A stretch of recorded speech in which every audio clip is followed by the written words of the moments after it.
ETF index mutual funds నేర్చుకుని stock మార్కెట్లో రాణించాలనుకుంటున్నారా? వెంటనే ఈ నెంబర్కి కాల్ చేయండి.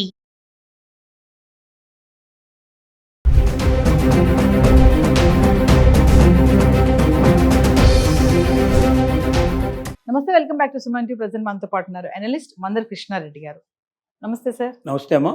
సార్, మరి వార్ ఎప్పుడైతే ఆపేస్తామని చెప్పి ట్రంప్ ప్రకటించడం మొదలు పెట్టారో, బ్రేక్ ఇద్దామనేసి, అప్పటి నుంచి కూడా ఈ చమురు ధరలు అనేవి కూడా తగ్గడం చూస్తున్నాము. ఇమీడియట్లీ బంగారం రేట్లు అనేవి రైజ్ అయిపోతున్నాయి. మరి ఈ రైజ్ అనేది ఇంకా కొనసాగుతుందని చెప్పేసి బిజినెస్ అనలిస్టులు కూడా చెప్పడం జరుగుతుంది.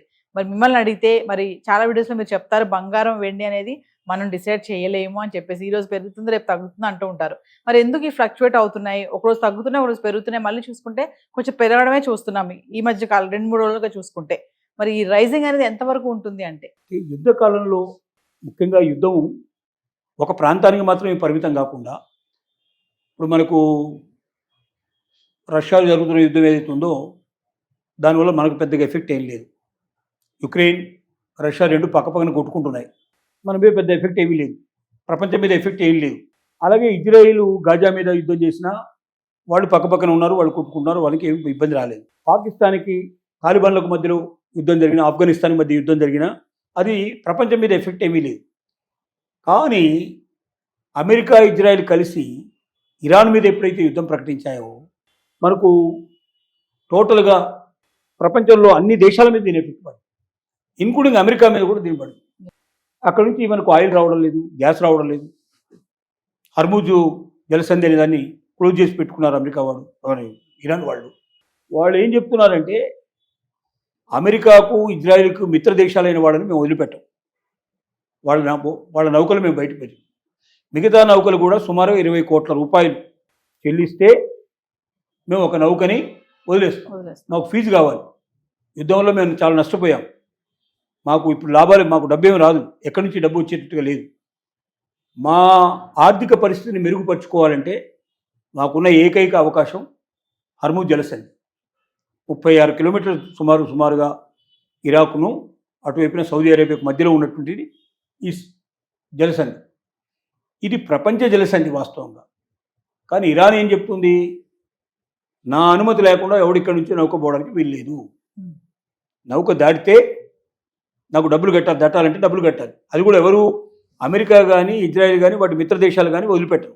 మిగిలినటువంటి దేశాలకి నేను ప్రాపర్గా టోల్ ట్యాక్స్ తీసుకొని పంపిస్తానని చెప్పి ఒక్కొక్క దేశం నుంచి 20 కోట్లు సుమారుగా మినిమంగా కలెక్ట్ చేసి పంపిస్తున్నారు.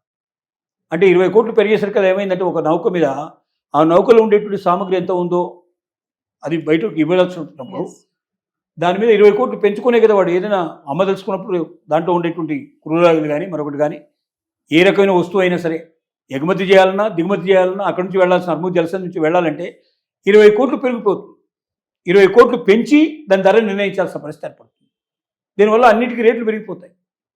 ఇలాంటి పరిస్థితి ఇప్పుడు ఉంది. రెండోది, అమెరికన్ డాలరు బలంగా ఉంటే బంగారం రేటు తగ్గిపోతుంది, అమెరికన్ డాలరు వీక్గా ఉంటే బంగారం రేటు పెరిగిపోతుంది.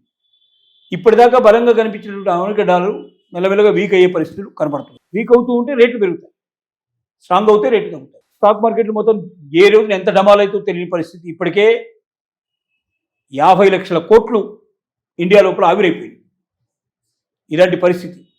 సో ఇదవిద్దమైన పరిస్థితి. ప్రపంచం ప్రశాంతంగా ఉండకుండా ప్రపంచ దేశాలన్నిటి మీద గ్యాసు పెట్రోల్ సంబంధించినటువంటి భారం మీద పడటం వల్ల, హర్ముజ్ జలసంధిలో నుంచి బయటికి వెళ్ళడానికి వీలు లేకుండా నౌకలోనే ఆగిపోవడం వల్ల ఎగుమతులు ఆగిపోయాయి, దిగుమతులు ఆగిపోయాయి.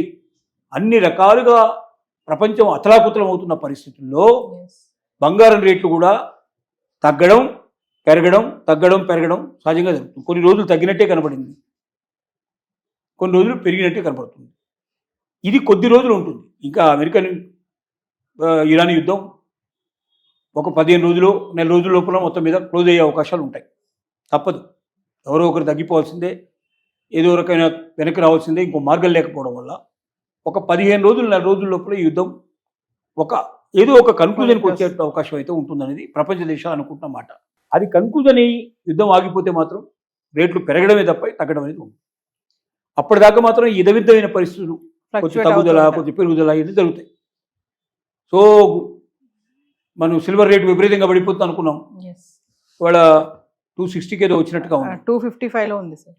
సో అలాగే బంగారం రేట్లు కూడా పెద్దగా మరి 50,000 70,000 ఏం తగ్గలేదు.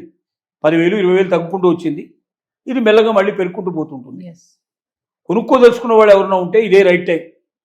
బంగారం కొనాలన్నా వెండి కొనాలన్నా ఇప్పుడే కొనుక్కోవాలి తప్ప ఇంతకన్నా బాగా డౌన్ అయిపోతుంది, ₹1,00,000 వస్తుంది, 80,000 వస్తుంది, 70,000 వస్తుంది మాట కరెక్ట్ కాదు. ఇక్కడ నుంచి ఒక 5,000 10,000 తగ్గొచ్చు, పెరగచ్చు కొద్ది రోజులు.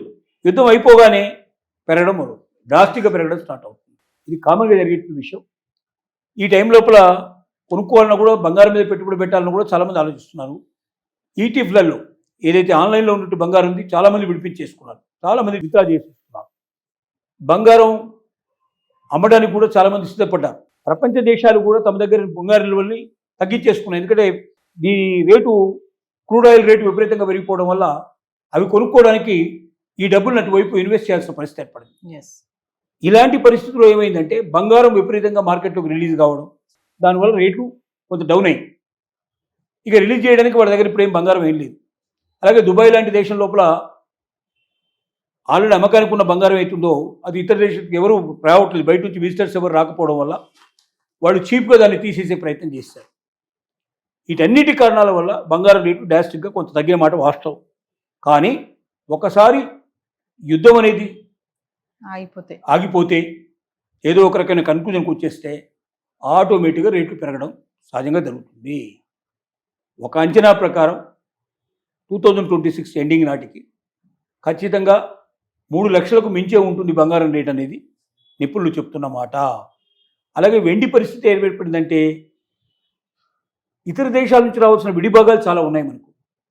ఆ విడిభాగాలు లేకుండా మనం ఇక్కడ ఎలక్ట్రానిక్ పరిశ్రమను కానీ, సెమీ కండక్టర్స్ పరిశ్రమ కానీ, సోలార్ పరిశ్రమ కానీ, లేక ఔషధ పరిశ్రమ కానీ ఎక్కడైతే వెండిని బాగా ఉపయోగిస్తున్నారో, పరిశ్రమల్లో బాగా ఉపయోగిస్తున్నారో ఆ పరిశ్రమలు ఎగుమతి చేయడానికి ఇక్కడి నుంచి ఐటమ్స్ ఇతర దేశాలకు వెళ్ళడం లేదు. అలాగే దిగుమతి చేసుకోవాల్సిన విడిభాగాలు రావడం లేదు. సో తన దగ్గర తయారైన ఐటమ్స్ అమ్ముడు అవుతేనే కొత్తవి తీసుకోవడానికి అవకాశం ఉంటుంది. అమ్ముడు ఆగిపోయి రావాల్సిన విడిభాగాలు రాకపోవడం వల్ల ఆ విడిభాగాలు ఏమీ రాకుండా ఒక వెండి మాత్రమే కొనుక్కొని మరి ఏం చేయగలుగుతాడు? మొత్తం టోటల్గా వెహికల్ తయారు కాదు. వెహికల్ తయారు కావాలంటే ఇతర భాగాలు కూడా రావాలి. సో ఇలాగ ఇతర భాగాలు రాకపోవడంలో ఒకటి, తయారైన వస్తువులు ఇతర దేశాలకు వెళ్ళలేకపోవడం ఒకటి, వీటన్నిటి కారణాల వల్ల వెండి మార్కెట్ డౌన్ అయింది. కానీ ఒక్కసారి యుద్ధం కన్క్లూజన్ అయితే పోవాల్సినటువంటి అన్ని ఎగుమతి చేయాల్సినవన్నీ వెహికల్స్ వెళ్ళిపోతాయి. అలాగే దిగుమతి కావాల్సినటువంటి విడిభాగాలని వచ్చేస్తాయి. అప్పుడు ఆటోమేటిక్గా స్వింగ్ అయిపోయి బ్రహ్మాండంగా పెరిగిపోయే అవకాశాలు ఉన్నాయి. కాబట్టి మధ్యతరగతి వాళ్ళు, బంగారం కొనుక్కోగలిగే శక్తి లేని వాళ్ళు వెండి కొనుక్కోమని మనం మొదటి నుంచి కూడా చెప్తున్నాం. వాళ్ళకి ఇప్పటికైనా వెండి కొనుక్కొని పెట్టుకున్న వాళ్ళకి ఖచ్చితంగా 5 లక్షల దాకా కూడా 1 కిలో వెండి 2026 ఎండింగ్కి వెళుతుందని ప్రపంచ నిపుణులు చెప్తున్న మాట. దీన్ని దృష్టిలో పెట్టుకొని కొనుగోలు జరిపినట్టయితే డెఫినెట్గా బాగుంటున్నది మనం ఇచ్చే సలహా. Thank you.